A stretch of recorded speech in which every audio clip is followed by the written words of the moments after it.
चलिए आज वक्त में थोड़ा पीछे चलते हैं, उन इतवार की सुबहों में जो ऐसा लगता था कि कभी खत्म ही नहीं होंगी। आज हम उस खामोश बातचीत को महसूस करेंगे जो हम सबके अंदर कहीं दबी हुई है, एक ऐसी अलविदा जो हम शायद कभी कह ही नहीं पाए। बड़ों की दुनिया ये तो बस नोटिफिकेशंस, डेडलाइंस और जिम्मेदारियों की एक कभी ना खत्म होने वाली दौड़ है।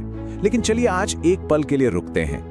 क्या वो सुकून याद है टीवी के सामने बैठने का, जब दुनिया में इस बात के अलावा और कोई फिक्र ही नहीं थी कि अपना पसंदीदा शो कब शुरू होगा? ये एक ऐसा सवाल है ना, जो अक्सर एकदम चुपके से आकर हमें परेशान करता है। आखिर वो कौन सा एक पल था जब हम सच में बच्चे नहीं रहे? मतलब कल की ही तो बात लगती है जब सबसे बड़ी परेशानी एक टूटा हुआ खिलौना होती थी, और आज तो जैसे हम सब जिम्मेदारियों के एक समंदर में गोते लगा रहे हैं। दफ्तर, बिल्स और हमेशा कुछ और पाने की तलाश, हम में से ज्यादातर लोगों की यही तो हकीकत है।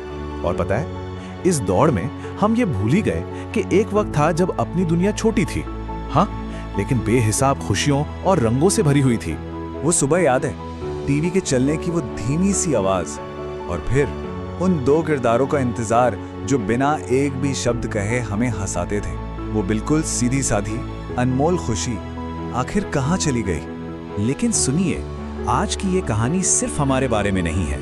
आज हम उन्हें सुनेंगे जिन्हें हम बहुत पीछे छोड़ आए हैं। ये कोई सेलिब्रिटी या एक्सपर्ट्स नहीं है, बल्कि ये हमारे बचपन के सबसे वफादार दोस्त हैं। ये वो साथी हैं जिन्होंने बिना कुछ बोले ही हमें दोस्ती, दुश्मनी और पेट पकड़कर हंसने के बारे में न जाने क्या क्या सिखा दिया। ये हमारे बड़े होने के खामोश गवाह रहे हैं। जी हाँ, आज हम माइक उन दो दिग्गजों को दे रहे हैं जिन्होंने हमारे घरों को शरारतों और ठाकों से भर दिया था। वो दो आत्माएं जिनकी भागदौड़ की कहानी ने न जाने कितनी ही पीढ़ियों के बचपन को बनाया है। तो चलिए शुरुआत उससे करते हैं जो हमेशा हारता हुआ सा दिखता था, जो हर चोट को एक अटूट इरादे से सह जाता था। चलिए टॉम की खामोशी को सुनते हैं और जानते हैं कि उसके पीछे असल में क्या छिपा है। ये सवाल मुश्किल है, पर पूछना जरूरी है।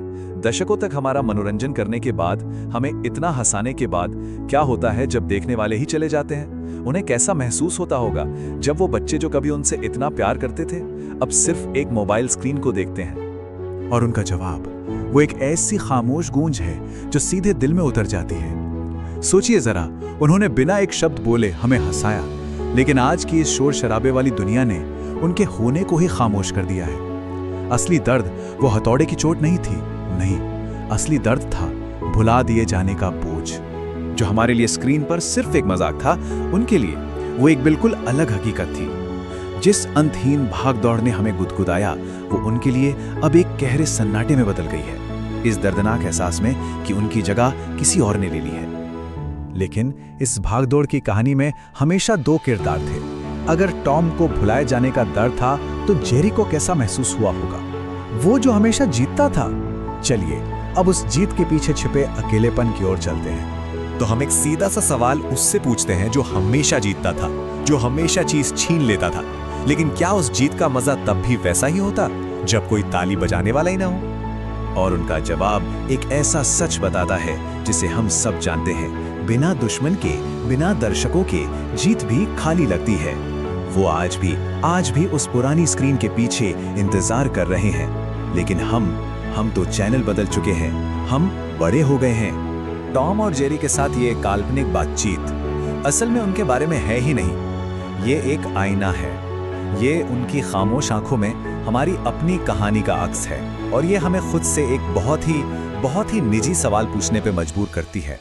एक जिम्मेदार वयस्क बनने की इस दौड़ में हम शायद उस इंसान को पीछे छोड़ आए हैं जो कभी हम हुआ करते थे।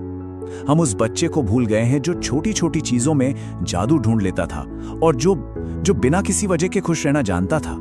अगर ये सब सुनकर आंखों में थोड़ी भी नमी आ गई है ना, तो यकीन मानिए ये सबसे अच्छी निशानी है।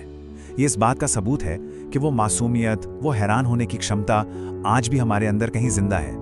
बस उसे बुझने मत दीजिएगा।